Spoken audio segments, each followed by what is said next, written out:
And we're back once again with Inward Bound for Mindful Living.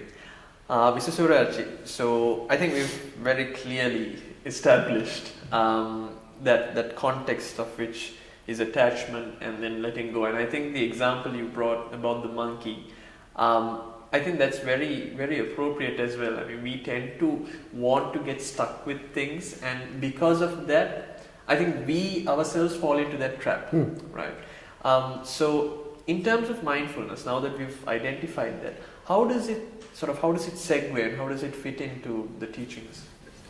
You see, now that we saw both these things, attaching onto something and then throwing it away, through repulsion, both come to think of it is a form of attachment. Yeah, that's true.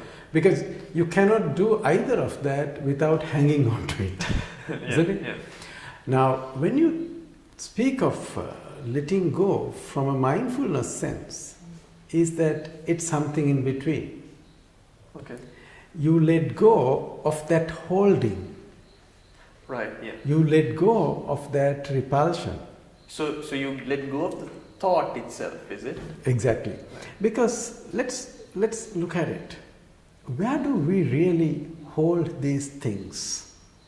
In the mind. In the mind, isn't it? So all the physical possessions that we see, we have, where do they really exist?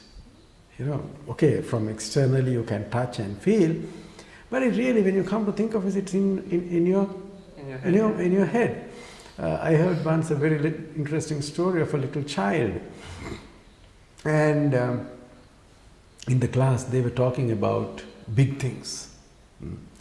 They said that tall building in front of the school is one of the biggest things, and that large container that is there, the large ship, and all these things, and the mountains, all the big things. Everybody saying, I have seen this big thing, this bad thing. Then one little child comes and tells, I think the biggest thing is my eye. Okay. Everybody asked, what do you mean? Because my eye can take all these things in it. Yes. So my eye must be bigger than all what you say, which is true. Yeah. So the letting go is your ability to let go of it as a thought. Because this holding on or fighting with something is a function of our mind. And then let's see, okay, it's true, why should you let go? Is another question we need to answer. There are things that we need to be attached to from a practical sense. For example, say I have a responsibility to fulfill. I have a task to do. I have a lesson to study. I have an article to finish. You have an advert to work on. So you see, what happens is, why cannot we give our 100% to what we are doing is because we are not letting go of the distractions. Right, yeah, I think that's quite true. I mean, personally in my line of work, you tend to have, for a lack of a better term, million things happening all around you, and while you want to focus, you tend to realize, okay, there's a deadline looming here, there's this which is due at this time, so it's a multitude of things which are happening at the same time. Precisely.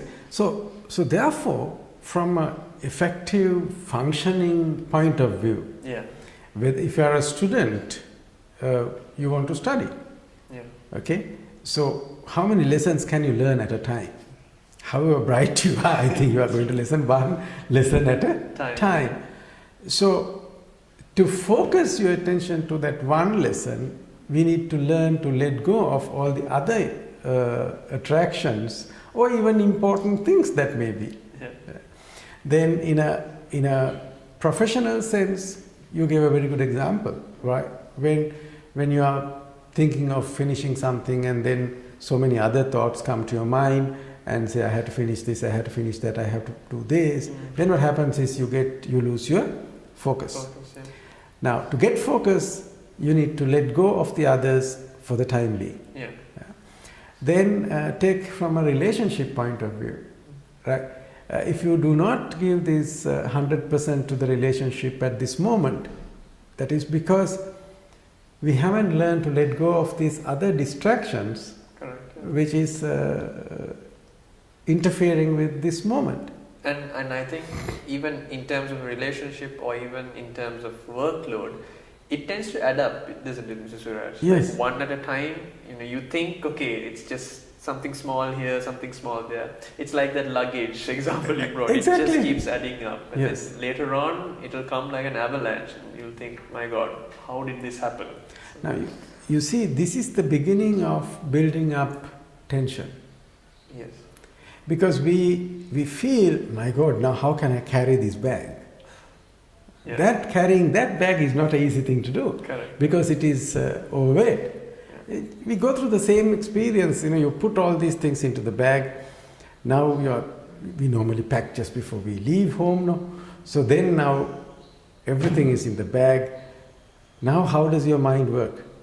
Now before going even there, you go to the check-in counter and you figure out what she says. Oh, it's overweight. Now either you'll have to undo some of things, then how can I do that? Do I have to pay? All these things begin to worry you. Yeah. Then it builds up tension. Correct. How did it happen? Because we didn't choose what to do.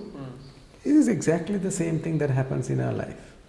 Yeah. So what it does is it takes away the natural freedom that we are supposed to enjoy. So is it partly common sense as well then? But it is. Absolutely, Yeah. absolutely. Yeah. This is not rocket science. Absolutely, yeah, that's true. So mindfulness is for everyone. It's not for the very, very advanced yogis. It applies to everybody. Yeah, Everybody. that's true. And you realize that why we cannot give 100% to whatever we are doing, because we are getting attached to things that are not necessary, not important at this moment. And if you learn to let go of them, then you can get attached to, within quote, to what you are supposed to do. For that you can call being focused. And I think we have a lot more of that and a lot more of common sense to discuss. So right now though, we'll take a very quick break.